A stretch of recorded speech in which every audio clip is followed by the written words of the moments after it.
Cet épisode d'Aparté a été enregistré quelques jours avant le début du confinement.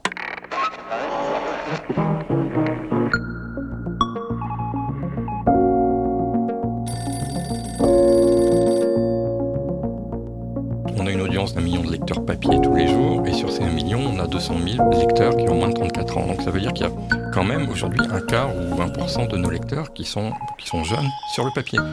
Donc il y a quand même un vrai intérêt de lecture. Après, on voit bien effectivement qu'il y a une fracture claire et nette, mais elle n'est pas tellement liée au papier, elle est plutôt liée à l'information en elle-même, chez les jeunes en fait. Bonjour à toutes, bonjour à tous. Nous recevons cette semaine dans Aparté un homme de chiffres perdu dans un monde de lettres et réciproquement. C'est ainsi en tout cas qu'il se définit sur Twitter. Cet homme, c'est Guillaume Lecointre. Bonjour Guillaume. Bonjour. Je suis heureuse d'animer cet épisode avec Philippe Couve de samsa.fr dans le studio de Creatis, résidence et accélérateur d'innovation dédié à la culture et aux médias. Bonjour Élise Colette, bonjour Guillaume Lecointre, bonjour à tous. On ne se serre pas la main aujourd'hui, on ne se fait pas la bise, mais on fait quand même un podcast. Absolument. Guillaume Lecointre, homme de chiffres au pays des lettres. Tu es plus prosaïquement directeur des études marketing du groupe Rossel Lavoie. Le groupe Rossel détient la majorité des quotidiens des hebdomadaires du nord de la France, mais aussi une télévision, des radios, des magazines et d'autres activités. Et donc nous allons parler avec toi de chiffres et de lettres.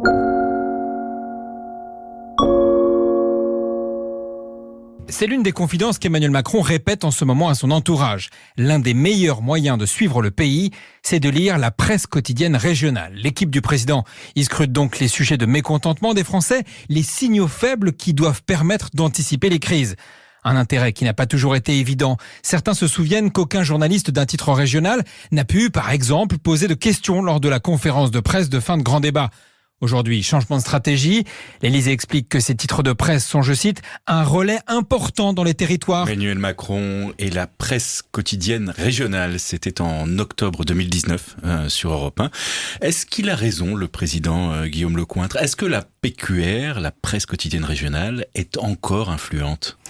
Je pense même qu'elle est effectivement de plus en plus. À cause notamment de la proximité, elle est vraiment, c'est une réalité la proximité. Elle est à la fois géographique et affective, c'est-à-dire qu'on a des équipes qui sont sur le terrain, qui sont vraiment au contact des gens, à portée d'engueulade, comme dirait Xavier Bertrand, et dont le métier c'est justement d'aller chercher, alors pas forcément que les gens qui râlent, mais aussi les gens qui sont contents.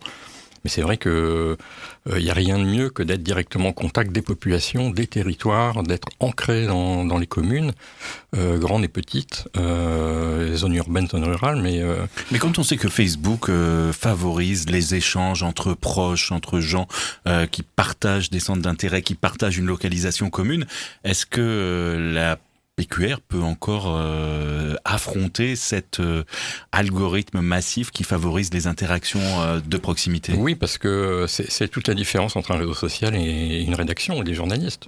Heureusement qu'il y a une vraie différence, c'est-à-dire que les journalistes, leur métier, c'est d'aller chercher les infos, de les vérifier, de les mettre en perspective, de les suivre. Et c'est toute la valeur ajoutée que doit apporter normalement une rédaction. Et évidemment, c'est pas le cas de Facebook, qui ne sont finalement que des groupes communautaires et qui ne parlent que de ce qui les intéresse et les arrange d'une certaine manière. Alors pour parler de votre métier, en quoi consiste-t-il exactement ? Est-ce que ça veut dire que l'homme du marketing dit aux journalistes aujourd'hui ce qu'il faut faire, ce qu'il faut écrire, les sujets dont il faut traiter ? Comment est-ce que ça se passe au sein du groupe Rossel ? Alors surtout pas, surtout pas. Moi, mon métier, c'est d'être en fait d'une certaine manière les grandes oreilles et les yeux, et le regard de la population, de nos lecteurs en particulier.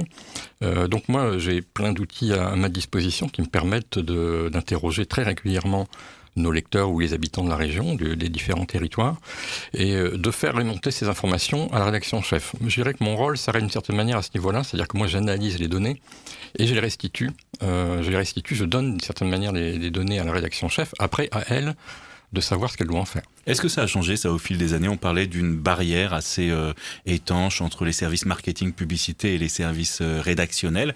Est-ce que aujourd'hui, ça a changé, il y a plus de porosité entre les deux activités ? En tout cas, chez nous, il y a une vraie porosité, c'est-à-dire que Pour dire la vérité, quand je suis arrivé en 98, moi j'arrivais avec mon expertise, que je venais déjà du monde des études, et je pensais faire plein de choses intéressantes dans la presse.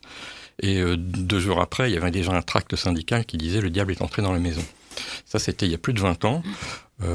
Aujourd'hui, la situation s'est complètement retournée. C'est-à-dire qu'on me sollicite beaucoup et je suis souvent l'ami des journalistes parce que je peux leur apporter des infos qu'ils n'ont pas ou parce qu'ils sont très curieux de savoir si leur papier va être lu, s'il a intéressé, s'il n'aurait pas dû faire autrement, si c'était le bon sujet.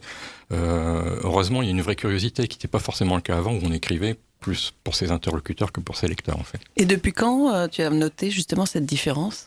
Cette curiosité vis-à-vis de la réception de son travail de la part des journalistes. D'une certaine manière, dès que mon travail était légitimé, d'abord parce que stratégiquement, ce que j'avais fait, c'était d'une certaine manière pour instaurer la confiance, c'est que j'avais commencé non pas par des chiffres, mais par des mots. C'est-à-dire que j'avais mené toute une série de tables rondes avec des lecteurs. On en a fait 300 en 2 ans, donc c'était vraiment quelque chose d'énorme. C'était un soir par semaine. Des tables rondes auxquelles assistaient les gens de la rédaction.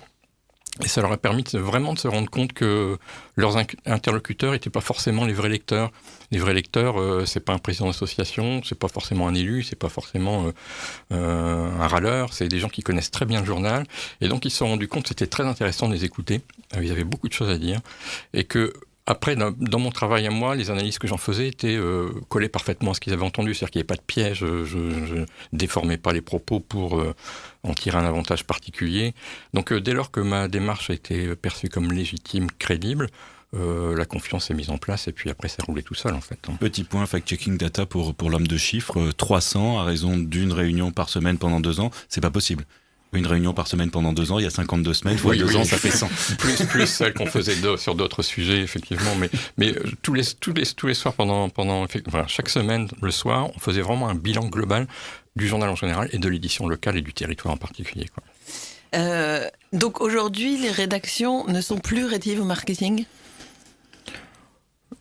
Ça dépend quel marketing. Effectivement, quand c'est un outil qui leur permet de mieux comprendre et de mieux percevoir les évolutions, parce que en fait, ce qui est intéressant dans mon métier, c'est de mesurer en permanence les évolutions. Une vérité avant, elle était valable 10 ans, du temps où il n'y avait pas de réseaux sociaux, il n'y avait pas de smartphone, etc. Aujourd'hui, une vérité, elle est valable 6 mois, 3 mois, 2 mois. Donc il faut vraiment en permanence être en veille, et c'est ça qui les intéresse beaucoup. Après, il y a toujours des gens qui sont un peu rétifs ou par posture, qui estiment que c'est pas du tout au marketing de dire ce qu'il faut écrire dans le journal, ce qui n'est pas mon cas. Qu'est-ce qui est à surveiller ? Qu'est-ce qui change tout le temps ? C'est quoi les indicateurs particuliers que vous surveillez au sein du groupe Rossel ?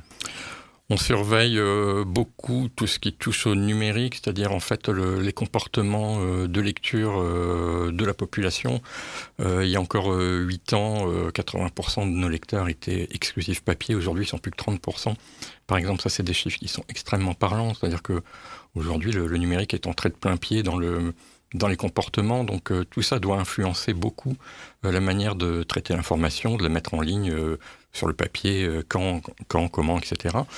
Ça, c'est vraiment, par exemple, une donnée extrêmement spectaculaire. Tout a bougé, c'est-à-dire que l'image classique du lecteur traditionnel avec son journal papier le matin au petit déjeuner, ça a quasiment disparu, en fait. Aujourd'hui, tout le monde soit lit le papier et Internet, soit ne lit qu'Internet. Donc ça, forcément, par exemple, c'est un indicateur qu'on surveille beaucoup. Est-ce que ça a changé aussi ? Avant, on faisait souvent une étude, et puis ensuite une nouvelle formule, et une étude après la nouvelle formule. Est-ce qu'aujourd'hui, on est rentré, j'ai l'impression, dans un système plus continu, avec des espèces de sondes permanentes, comme on peut surveiller l'état de l'atmosphère ou quelque chose comme ça dans des domaines scientifiques ? C'est exactement ça, bien vu. Chez nous, on avait toujours des grandes messes tous les 5-6 ans. Il y avait une nouvelle formule, effectivement, un gros chantier, pré-testé, post-testé. On a décidé que c'était terminé. On préfère maintenant suivre en permanence le lecteur et puis apporter des changements très réguliers en permanence sur le fond, sur la forme, sur les modes de traitement, sur la maquette, sur les titrailles, sur tout en fait. Finalement, il n'y a plus de grands rendez-vous, nouvelles formules, puisque finalement, ce sont des choses qui sont un peu artificielles et il vaut mieux être en permanence à l'affût des besoins. Tu parlais des 300 rendez-vous et quelques, enfin tous les soirs, etc. Qu'est-ce que vous avez d'autre comme outils pour justement interroger la population et faire remonter son sentiment? Alors, on a notamment 2 gros panels. Alors, ce qu'on appelle les panels, ce sont des groupes de lecteurs qui sont volontaires pour participer à des études. Donc, ils s'inscrivent, ils se qualifient à leur inscription, ce qui nous permet de bien les connaître, leur centre d'intérêt, leur foyer, leur profession, leur âge, etc., leurs habitudes. Et on leur envoie régulièrement, selon évidemment la thématique, des enquêtes très précises. On fait à peu près une enquête par semaine toute l'année, donc une 60aine d'enquêtes par an. Ils sont beaucoup sollicités alors. Alors, il y a des algorithmes qui permettent de ne pas les solliciter tout le temps. Au maximum, c'est 2 fois par mois. Combien de personnes dans le panel ? Il y a, sur celui qu'on a sur le Nord-Pas-de-Calais, il y a 5000 personnes. Et on fait des études sur 1000 personnes à chaque fois, en fait. On est vraiment sur des très gros échantillons qui nous donnent un confort statistique très important. Et ce qui permet vraiment d'avoir des données très fiables. Mais c'est un panel de lecteurs. Pas forcément. Vous avez aussi des non-lecteurs. On accepte tout le monde, en fait, dès lors qu'il y a un attachement direct ou indirect avec le Nord-Pas-de-Calais. On a par exemple des Marseillais, des Parisiens, etc., mais qui lisent le journal sur le numérique. Leur avis est également important. Mais on a aussi des non-lecteurs. On a à peu près 20% de non-lecteurs dans le panel, ce qui nous permet effectivement d'aller les solliciter sur certaines études. Ouais. Vous aviez lancé l'appli VDN en 2015, qui a été ensuite arrêtée. Est-ce que ce sont les études qui ont conduit à l'interruption de ce programme, de ce projet, de cette appli ? Oui et non, c'est plutôt en observant les statistiques de fréquentation qui sont traitées dans un autre service que le mien. On s'est rendu compte qu'en fait ça n'apportait pas grand-chose d'avoir vraiment C'était un pari de toute façon sur le numérique. On part du principe, nous, qu'il faut tester plein de choses. Donc ça marche, tant mieux, ça marche pas, mais on revient en arrière et c'est pas grave. Le fait de détenir une vérité, c'est quelque chose qui commence à s'assouplir un petit peu chez nous. C'est-à-dire qu'on a moins de certitude, donc on teste. Si ça marche pas, on revient en arrière et puis c'est tout, quoi. Un média comme La Voix du Nord, c'est aussi un acteur politique de son territoire, au sens large, mais aussi au moment des élections.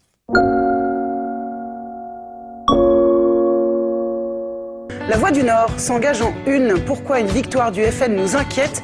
Gabriel Darcourt, le directeur de la publication du journal, et Jean-Marc Rivière, rédacteur en chef adjoint, sont avec nous pour nous expliquer pourquoi. Bonsoir à vous, messieurs. Merci d'être là, d'avoir fait le voyage de la montre, cette une. Voilà, vous la voyez. Est-ce que La Voix du Nord est d'habitude un journal d'opinion ? La Voix du Nord est un journal d'information. Mais on a pensé qu'il y avait des moments où un journal d'information pouvait avoir une opinion. C'est venu tout à fait naturellement dans le sens où on est une rédaction de 300 journalistes, 23 éditions.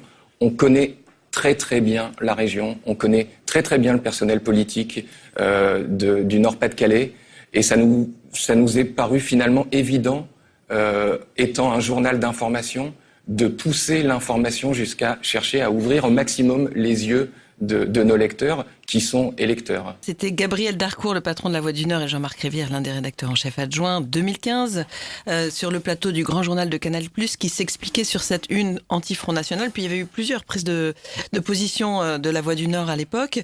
Mais justement, quand on écoute les lecteurs, comme le travail que tu fais, on entend certainement cette tentation de ces lecteurs et lecteurs de voter pour l'extrême droite. Comment est-ce qu'on articule ces attentes politiques avec la prise de position du journal ?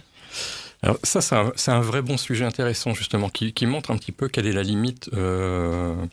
C'est pas la limite, c'est qui montre l'importance quand même des valeurs du journal, de son ADN et puis de ses prises de position. C'est-à-dire que si on m'avait demandé de faire une étude sur le sujet, à ton avis, est-ce que les lecteurs seraient d'accord pour qu'on prenne position pour ou contre le Front National, ils auraient tous dit non. Donc on ne l'aurait pas fait. Heureusement, on a un journal qui a des convictions, des opinions, qui a une histoire, des valeurs, qui est effectivement issue de la résistance, et qui a décidé de prendre cette décision. Alors par contre, je l'ai post-testé, savoir ce que les gens effectivement en avaient pensé. Donc en gros, on avait un tiers de lecteurs qui étaient extrêmement favorables et un tiers de lecteurs qui étaient extrêmement défavorables. Bon voilà, il y avait un vrai risque commercial, il y avait plein de risques. Pour autant, la direction est allée au-delà et a dit on y va quand même, quoi qu'il arrive, on y va, parce qu'on y croit, parce que c'est dans nos convictions. Et ça, c'est intéressant, parce que ça prouve bien que le marketing, il doit pas mener les grandes décisions, c'est pas possible, quoi. On doit aussi passer outre, et tant pis si on perd des lecteurs, et tant pis si on perd des clients. Si on a des valeurs, on y tient, quoi. Vous en avez perdu des clients à ce moment-là ? Très peu, en fait, très peu. Je crois que, peut-être dire une bêtise, mais c'est de l'ordre de 100 ou 120 clients qu'on a perdus. Ouais. Des clients, c'est des abonnés, on parle. Des abonnés, oui. Et un annonceur publicitaire, je crois, un opticien d'Hénin Beaumont. Dans la même logique, si on va trop loin dans l'étude des attentes des lecteurs, est-ce qu'on n'arrive pas un peu toujours après le train ? Ben non, pas forcément, parce que donc on mesure par exemple très régulièrement, vous parliez tout à l'heure des indicateurs qu'on mesurait, on mesure très régulièrement les centres d'intérêt de nos lecteurs, mais de façon très précise, très concrète, et on voit bien ce qui émerge, et on voit bien que ce qui est... Alors là, c'est intéressant, oui, parce qu'en plus, ça recoupe un peu, non seulement ce qui se passe dans la zone de diffusion qui est la vôtre, mais plus largement chez les autres également titres de la PQR. C'est quoi ces thématiques qui retiennent et qui attirent l'attention des lecteurs? Si vraiment on se concentre sur le local, c'est en fait tout ce qui touche concrètement à la vie des gens, c'est-à-dire il y a des sujets très très forts comme par exemple le commerce. Un commerce qui ouvre, un commerce qui ferme, c'est une information essentielle et qui a longtemps été traitée un petit peu avec des involtures. En général, les journalistes n'adorent pas traiter ce genre de sujet. Alors qu'on voit, par exemple, ne serait-ce que sur Facebook, le moindre commerce qui ouvre, qui est annoncé sur Facebook, à Lille, par exemple, c'était toujours des cartons d'audience. On voit bien que c'est vraiment dans la vraie vie des gens. Tout ce qui touche au transport, tout ce qui touche à la circulation, à la voiture en général, tout ce qui touche aux entreprises, par exemple. La santé aussi. Alors la santé, évidemment, mais la santé au sens presque consommateur, c'est-à-dire c'est pas les grandes découvertes, c'est plutôt les délais d'attente aux urgences, comment avoir un rendez-vous rapide chez l'ophtalmo, des choses très concrètes dans la vie des gens, en fait. C'est ça qui touche beaucoup nos lecteurs. Et par exemple, les entreprises, les PME, ça c'est une vraie surprise, plutôt bonne, je trouve. En fait, les gens ont envie de découvrir qui sont les petites entreprises, les artisans qui sont au coin de leur rue. Et ça, on le fait peut-être pas encore assez. C'est des choses très très importantes. Alors, on pense toujours, les lecteurs, que la seule chose qui les intéresse, c'est les faits divers. C'est faux. Les faits divers, évidemment, les intéressent, mais tout le monde s'intéresse aux faits divers. Qu'on soit jeune, vieux, diplômé, pas diplômé, homme, femme, tout le monde s'intéresse aux faits divers. Est-ce que je me trompe si je dis que c'est pas les faits divers qui intéressent, c'est certains faits divers? Oui, certains faits divers. Oui. Et c'est pas les sports qui intéressent, par exemple, mais c'est certains clubs ou certains sportifs. C'est vrai qu'il y a cet aspect-là, oui. On voit bien, par exemple, qu'il y a un intérêt pour les faits divers, mais un intérêt beaucoup plus faible pour le tribunal, parce que le tribunal, c'est un peu toujours les mêmes affaires de drogue, de violence, etc. Les gens se lassent très vite de ça. Les faits divers, c'est d'abord des belles histoires. Enfin, c'est d'abord des histoires, c'est ce que disent les Américains. C'est des histoires humaines intéressantes, le fait divers. Donc, c'est pas que du crapoteux et du graveleux. Mais pour autant, il n'y a pas que ça qui intéresse les gens. Le commerce, les transports, effectivement, la circulation, la santé, les hôpitaux... tout ça, ce sont des choses très concrètes qui les touchent beaucoup. Et alors, effectivement, pour revenir au début, comme Macron disait, il faut lire la PQR. Effectivement, sur tous ces sujets-là, on a plein de choses à dire. Les lecteurs nous disent plein de choses intéressantes. Alors, vous faites des études sur les sujets, le fond, ce qui intéresse les gens, mais aussi sur les formats. On entend de plus en plus, en réaction un peu à ce qu'on appelle l'infobésité, on entend dire dans les rédactions, il faut faire mieux, mais moins. Et pourtant, en PQR, c'est pas vraiment le chemin qu'on a l'air de prendre. Qu'est-ce que les études de la Voix du Nord mènent Chez nous, c'est le cas. On fait beaucoup moins de papier qu'avant. Ouais. Mais à la fois sur le print et le digital. Oui. De toute façon, la pagination des journaux a baissé. Donc, Oui. Et puis, on se concentre vraiment sur des sujets qu'on appelle concernants. C'est-à-dire qu'il y a chez nous un filtre de parution ou de non-parution d'un article. Un sujet doit répondre à 4 critères. S'il ne répond pas à ces 4 critères, il est évacué. Donc, pour ne garder que vraiment ce qui concerne directement les gens. Quels sont les 4 critères ? C'est d'abord un article qui doit contenir une information. C'est peut-être bête de le dire, mais parfois on oublie qu'il y a plein de sujets où il n'y a pas d'infos dedans. L'Assemblée Générale s'est réunie, c'est pas une information. Voilà. Donc déjà, rien que ça supprime beaucoup de sujets. C'est un sujet qui doit déclencher une émotion. Alors émotion, le spectre est très large, c'est du rire aux larmes. En tout cas, qui doit déclencher quelque chose. Ça ne doit pas être quelque chose de lisse, de neutre, de tiède, de gris. C'est un sujet qui doit concerner au-delà de la personne citée dans l'article, c'est-à-dire si ça n'intéresse que sa famille proche, ça n'a aucun intérêt. Bon, déjà ces 3 critères-là, il y en a un 4e que j'oublie, évidemment, qui doit avoir une valeur ajoutée très utile, c'est-à-dire que d'une certaine manière, l'information que je lis doit me rembourser le prix du journal. Ça doit vraiment apporter quelque chose de très concret, pédagogique, utile. Voilà. Donc 4 critères extrêmement exigeants, quoi. Forcément, ça filtre.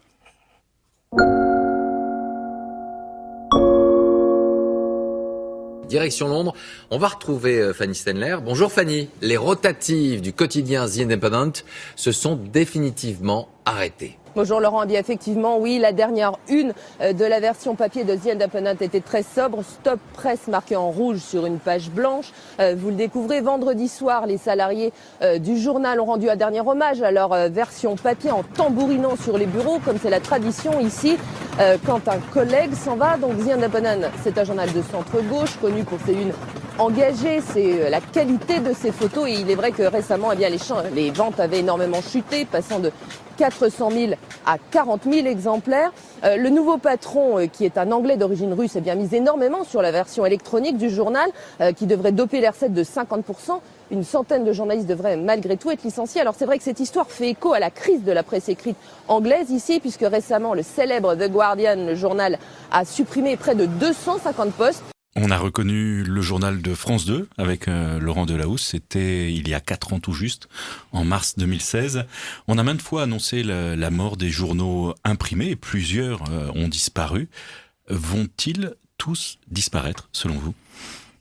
Si j'avais la réponse, c'est compliqué à dire. Moi, je pense pas. En fait, on voit qu'on a encore un vrai attachement à la lecture papier parce que lire un journal papier, c'est pas pareil. Il y a une hiérarchie. Il y a une page 2, une page 3. Puis dans chaque page, il y a un article important, des articles moins importants. Et les gens sont très attachés. C'est vrai pour toutes les générations ? Alors, oui et non, c'est-à-dire que oui, parce que par exemple, on a une audience d'1 million de lecteurs papier tous les jours, et sur ces 1 million, on a 200 000 lecteurs qui ont moins de 34 ans. Donc ça veut dire qu'il y a quand même aujourd'hui un quart ou 20% de nos lecteurs qui sont jeunes sur le papier. Donc il y a quand même un vrai intérêt de lecture, puis on se le passe, et puis on se découpe les articles, et puis voilà. Donc après, on voit bien effectivement qu'il y a une fracture claire et nette, hein, mais elle n'est pas tellement liée au papier, elle est plutôt liée à l'information en elle-même. Chez les jeunes, en fait, il y a surtout une espèce de désintérêt pour l'information ou le fait de se satisfaire de ce qu'ils ont sans pour autant aller la chercher. C'est pas tellement papier, pas papier, c'est plutôt info ou pas info, quoi. Vous avez partagé quelques éléments de présentation avec nous qui ont circulé, que vous avez fait circuler dans le groupe Rossel.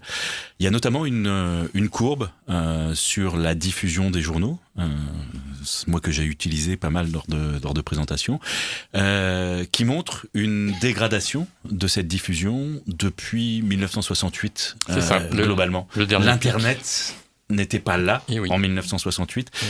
Quelle est la lecture qu'on peut faire de cette courbe et de cette dégradation de la fréquentation sur une très très longue période ? Effectivement, c'est une courbe que j'aime bien montrer parce qu'on entend souvent que le problème de la presse, c'est Internet qui a tout fait chuter. En fait, pas du tout. Ça fait depuis plus de 60 ans que la presse va mal, que ce soit les nationaux ou les régionaux. On est vraiment sur une décroissance forte. Internet, et pas tellement Internet, mais plutôt les réseaux sociaux n'ont fait qu'accélérer la chute à partir de 2010 environ, mais la chute était déjà bien présente depuis très longtemps. Moi, ce que j'en retire, c'est qu'on n'a jamais voulu regarder ces chiffres-là, et c'est bien dommage. On a considéré que la presse vivait un âge d'or. C'est vrai qu'elle vivait un âge d'or dans les années 70, mais c'était un âge d'or commercial, parce que la pub rentrait à flot, et du coup, ça a masqué, ou on n'a pas voulu regarder les chiffres de vente qui étaient en baisse en permanence. Et un produit qui perd en permanence ses clients, ça veut dire qu'il ne sait pas se renouveler, qu'il ne sait pas écouter, qu'il ne sait pas regarder son marché, qu'il ne sait pas, d'une certaine manière, s'intéresser à ses lecteurs. Quand on ne s'intéresse pas à ses lecteurs, il ne s'intéresse plus à vous. Est-ce que c'est une courbe qui peut repartir dans l'autre sens ? Si on se met à écouter, si le problème était qu'on n'a pas écouté, qu'on n'a pas su voir, et qu'aujourd'hui on le fait, est-ce que ça peut repartir ? La grande question que je me pose toujours, et j'ai pas la réponse, c'est est-ce qu'il n'est pas trop tard en fait pour réagir ? Est-ce qu'on n'a pas, on n'a pas vraiment creusé notre tombe depuis trop longtemps pour pouvoir en sortir facilement ? Je pense qu'on repartira jamais sur des tendances positives. Alors on voit malgré tout que grâce aux ventes numériques, on commence à retrouver des couleurs en termes de diffusion. Ça touche surtout certains nationaux. C'est un phénomène qui est encore un peu marginal et pas partagé par tout le monde. C'est un espoir, mais moi, j'ai aucune certitude là-dessus. En tout cas, je pense pas qu'on repartira sur des croissances fortes, d'inversion de courbe, quoi. Aujourd'hui, nous, on n'est pas à l'intérieur d'un groupe de PQR, donc on voit que de l'extérieur. De l'extérieur, on n'a pas forcément l'impression qu'il y a beaucoup de choses qui changent, que le produit évolue fondamentalement. Qu'est-ce qu'on devrait voir si on était à l'intérieur sur ces facteurs de changement, sur ces éléments d'évolution forte ? Le problème de la PQR, c'est qu'elle n'est pas lue à Paris, en fait. Et moi, pour faire pas mal de... Il y a le Parisien, quand même. Oui, effectivement. Et qui a d'ailleurs été assez longtemps une espèce de leader. dans cette capacité à innover que n'avaient pas les autres. Mais qui souffrent maintenant. Mais qui souffrent maintenant, comme tous les quotidiens très urbains, en fait.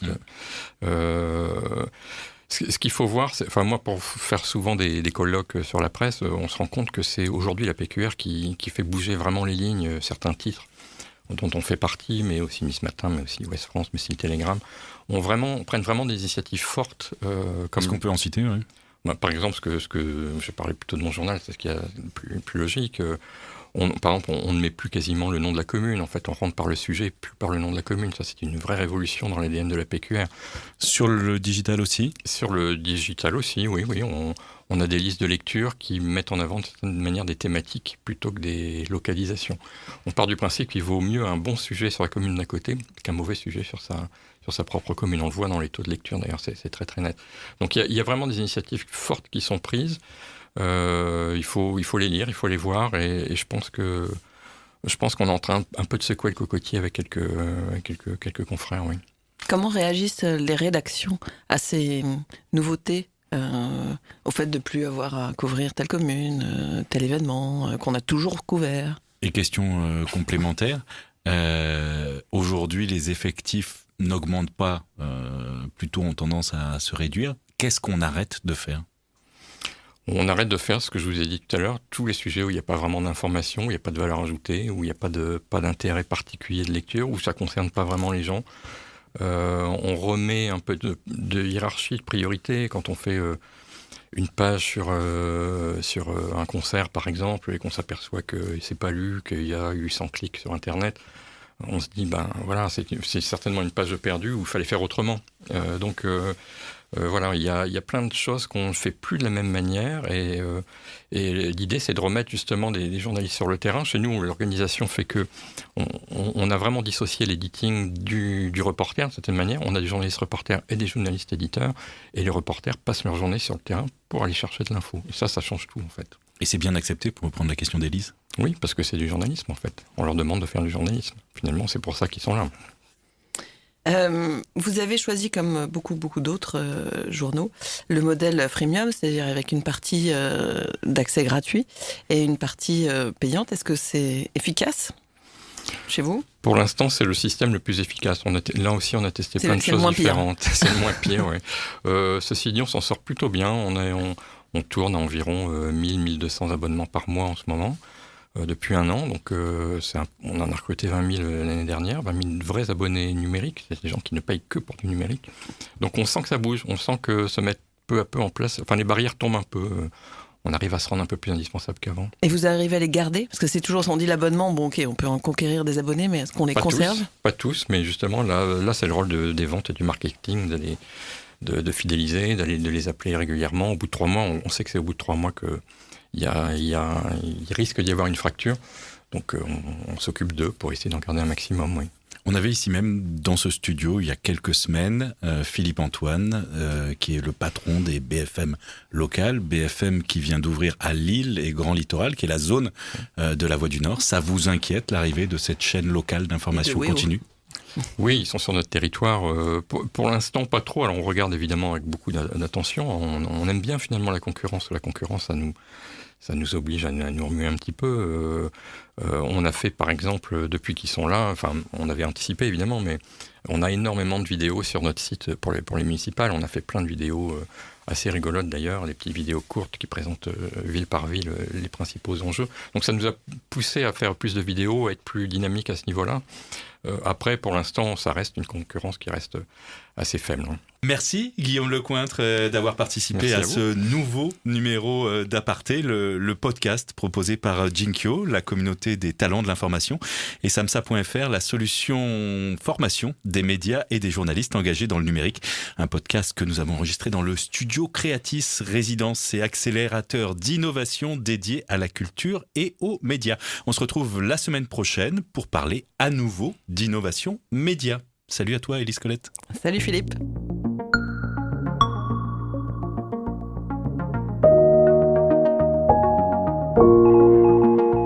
Vous venez d'écouter Aparté, le podcast de l'innovation éditoriale. Qui vous est proposé par Jinkyo, la communauté des talents de l'information. Et Samsa.fr, la solution formation des médias et journalistes engagés dans le numérique. En partenariat avec Creatis, résidence et accélérateur d'innovation dédié à la culture et aux médias. Un podcast créé par Élise Colette et Jean-Baptiste Diebold. À la technique, Raphaël Belon. Design graphique, Benjamin Leble. Communication, Laurie Lejeune. Générique et habillage sonore, Boris Leble.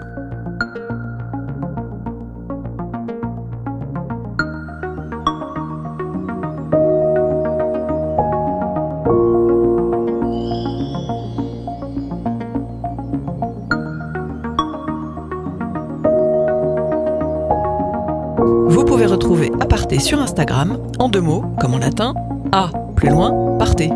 Plus loin, podcast. Comme en anglais. Non, comme en latin. Bon, bref, c'est un balado francophone, Aparté podcast. Posez-nous vos questions, suggérez-nous de nouveaux invités, envoyez-nous des étoiles et des commentaires. Merci pour votre fidélité.